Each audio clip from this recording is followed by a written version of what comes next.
Bien le bonjour amis des Flandres et d'ailleurs, aujourd'hui c'est le jour de Made in Flandre.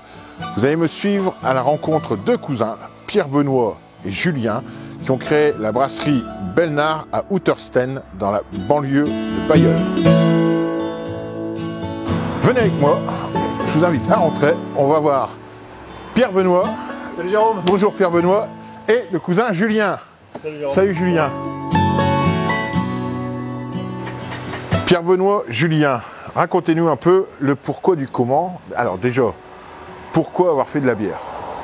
Dans les Flandres, déjà la bière c'est quand même quelque chose d'important, on va pas se mentir, et puis voilà, c'était une passion commune qu'on avait, mon cousin et moi, finalement faire de la bière par passion pour le produit déjà, et pour voilà, mettre en avant le patrimoine culturel flamand. Votre gamme, justement, vos recettes, votre gamme pour l'instant, expliquez-nous un peu la gamme. Alors, nous, l'objectif à la brasserie, c'est d'avoir deux bières en permanence, donc la Belle Blonde et la BBO. Donc la Belle Blonde, une bière blonde assez traditionnelle flamande, avec une pointe d'amertume, des houblons flamands d'ailleurs, qui viennent de la Coupe Nord. Ouais. La BBO, un peu plus cuivrée, 6,5%, donc on est sur une bière un peu caramélisée, mais sans le côté sucré ni lourd d'une bière, on va dire, assez traditionnelle belge. Une bière flamande, voilà. Voilà. Et à côté de ces deux bières-là, on a une bière éphémère tous les mois.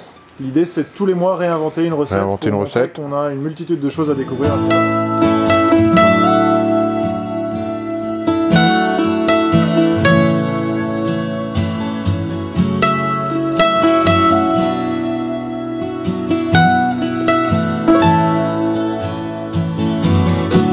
Donc, la bière éphémère tous les mois, comment naît la recette? Comment vous faites? Est-ce que vous vous concertez?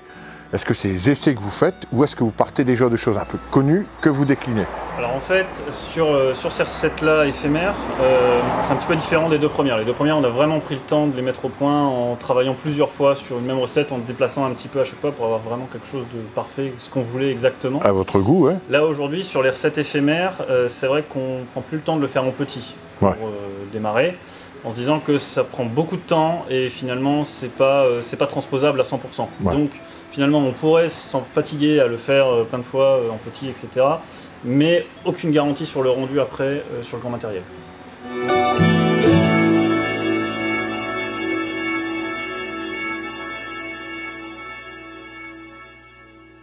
Vous allez suivre Julien qui va vous expliquer en partant justement du schéma comment on part du grain, donc du malt, pour arriver jusqu'à la bouteille et jusqu'au verre, bien entendu.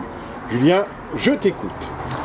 Alors, première étape, nous on récupère le malt sous forme de sac de 25 kg.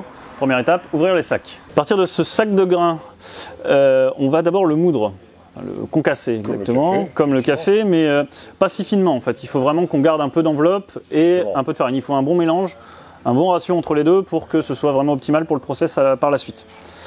Ensuite, on va le mélanger ici à l'empâtage avec de l'eau. En gros, un ratio de 1 kg de grains pour 3 litres d'eau, à peu près. Donc nous, on se retrouve avec 700 litres d'eau et 250 kg de grains, voilà, qui mélangent pendant 1h30. On va faire différents paliers de température, entre 60 et 70 degrés. Voilà. En gros, plus c'est haut en température, plus à la fin j'aurai du sucre résiduel dans ma bière, donc ce goût sucré. Ici, au bout de 1h30, 2 heures, on filtre. C'est-à-dire qu'on récupère juste le jus qui nous intéresse et le grain qu'on appelle des drèches à ce moment-là, voilà, drèches de brasserie. Ça, on le garde et on l'envoie à la ferme. Ça va servir à nourrir le bétail. Tout à fait, voilà. Alimentation bétail. Les vaches sont très contentes. On filtre, on récupère le jus. Ce jus-là, on va le faire bouillir pendant 1 heure. Ça permet de stériliser. Ce qui va permettre par la suite aux levures de travailler tranquille sans être concurrencées par des bactéries ou quoi que ce soit d'autre. Voilà. Et c'est aussi à ce moment-là qu'on ajoute le houblon. Plutôt au début si on veut donner de l'amertume, plutôt à la fin si on veut donner des saveurs. Voilà, tout à fait. À la fin de cette heure d'ébullition, on fait ce qu'on appelle un whirlpool. Donc tout simplement un tourbillon. Ce qui permet à toutes les saloperies de s'agglomérer au milieu et d'avoir finalement un jus bien limpide qui va partir en refroidissement, puis en fermentation. Donc ici, la fermentation, ça se déroule en 2 étapes.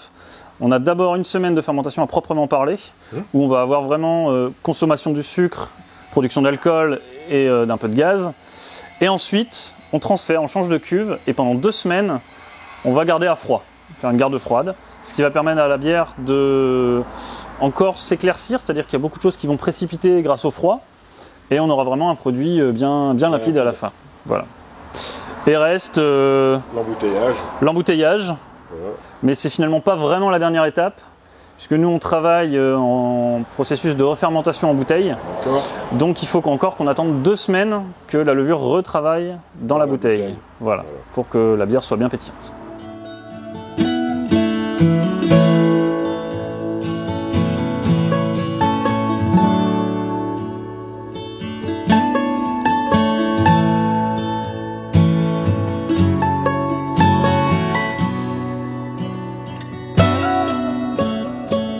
Tiens, la Charles-Henri justement.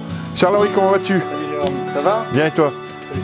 Alors Charles-Henri, boucher de Métrenne au fil du couteau, que j'ai convié à venir nous voir justement parce que très bonne viande, très bonne bière, ça peut que coller pour faire un plat ensemble. Donc effectivement, l'idée c'est d'associer les deux. Donc on va parler de ça. Fais-nous voir un peu ce que tu nous as ramené dans ton sac. Alors, on a un peu de bœuf du paleron, paleron dénervé entièrement, et de la basse-côte. Alors ici, hop. Hop, allez, tiens, on va le faire voir un peu, voilà. Donc là, le paleron, la basse-côte plutôt. Basse-côte, ouais. Et là, on a le paleron qui est dénervé entièrement. Bonne idée. Voilà.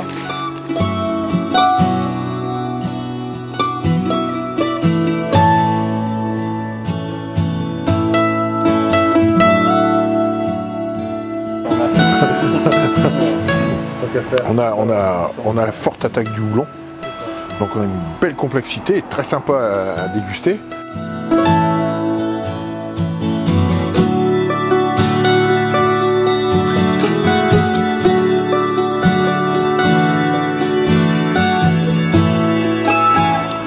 Elle déménage, elle envoie. Ouais. Elle envoie.